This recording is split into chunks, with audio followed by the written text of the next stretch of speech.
Bonjour à tous, c'est Paltin pour vous présenter un nouvel épisode de Sapin en sucette.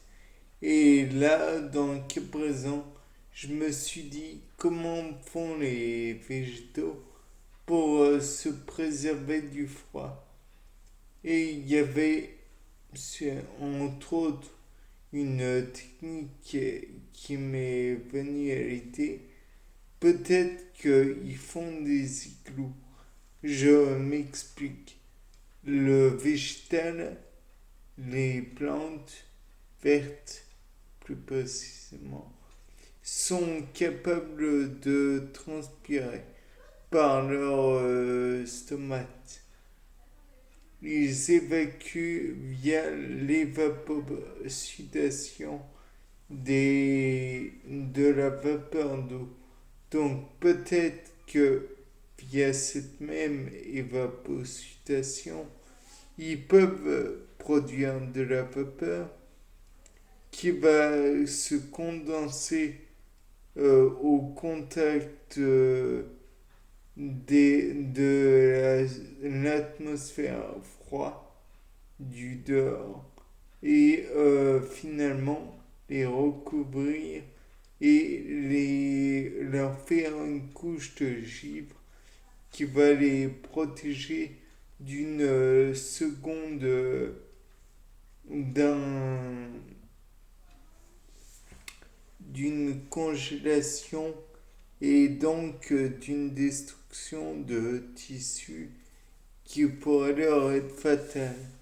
Bien sûr, il faut imaginer que cette même évaporation pourrait avoir lieu sur les arbres en eux-mêmes, sur le tronc et sur comment dire, les troncs.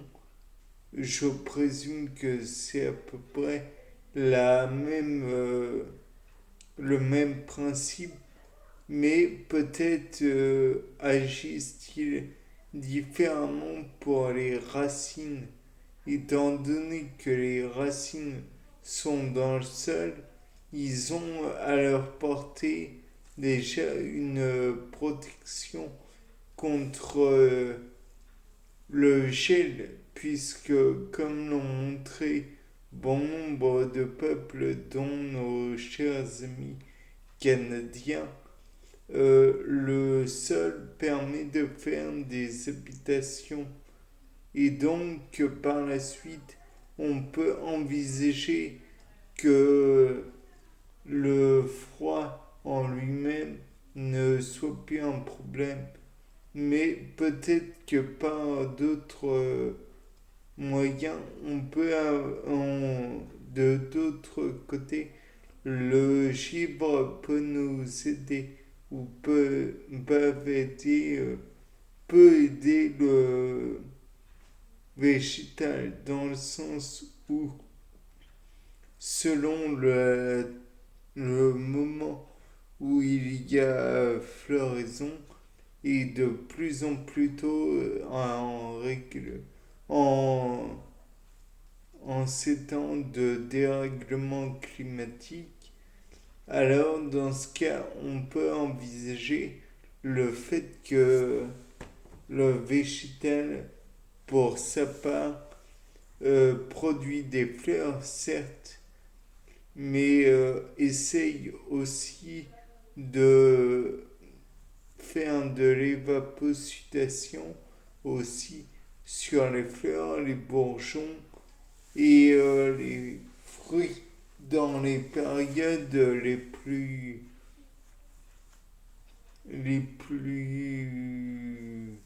enfin les plus agréables au niveau de la chaleur.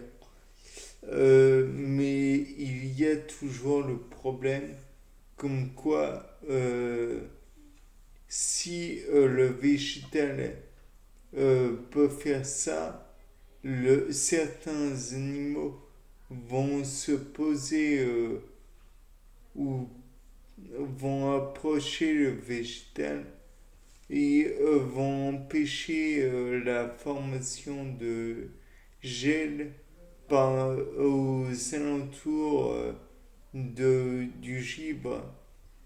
Ainsi, il est possible que certains animaux aussi puissent se délecter des bourgeons ou des écorces de l'arbre, bien qu'il y ait possibilité que parfois il n'y ait pas eu une suffisante montée de sève et donc le végétal a perdu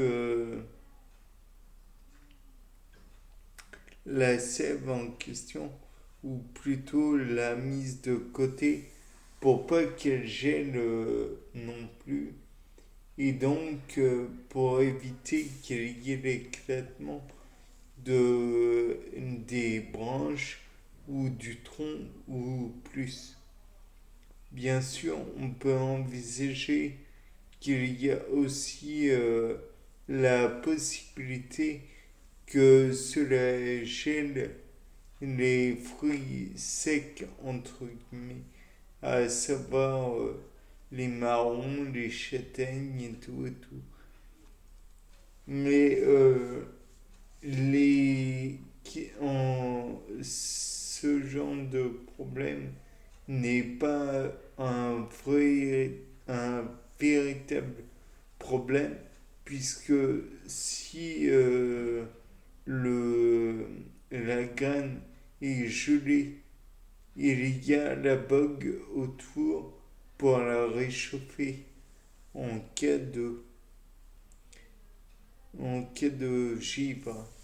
Et puis de toute façon, comme nous l'ont montré nos camarades généticiens, le froid conserve la structure de l'ADN. Après, il y aura sûrement des représailles, des effets secondaires. Mais sinon, les cellules peuvent être déshydratées, comme je disais tout à l'heure, pour les branches qui perdent leur sève complètement.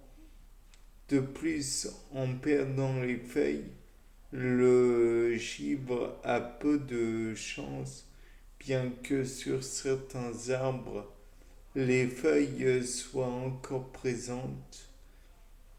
Le givre a peu de chances de se produire. Néanmoins, s'il pleut, il y a une possibilité pour que la pluie rentre, soit absorbée par le bois et puisse geler à son tour, faisant craquer le bois. Et donc celui-ci ne peut laisser entrer beaucoup de pluie. Néanmoins, il est forcé. Et donc, il risque d'être blessé. Et le bois en lui-même peut devenir une source de nourriture et de protection pour les autres animaux, puisque ceux-ci peuvent naturellement profiter de l'occasion pour le dévorer de l'intérieur, si ce n'est déjà fait. Bien, c'était Paul Dame pour un nouveau sapin en sucette. Au revoir.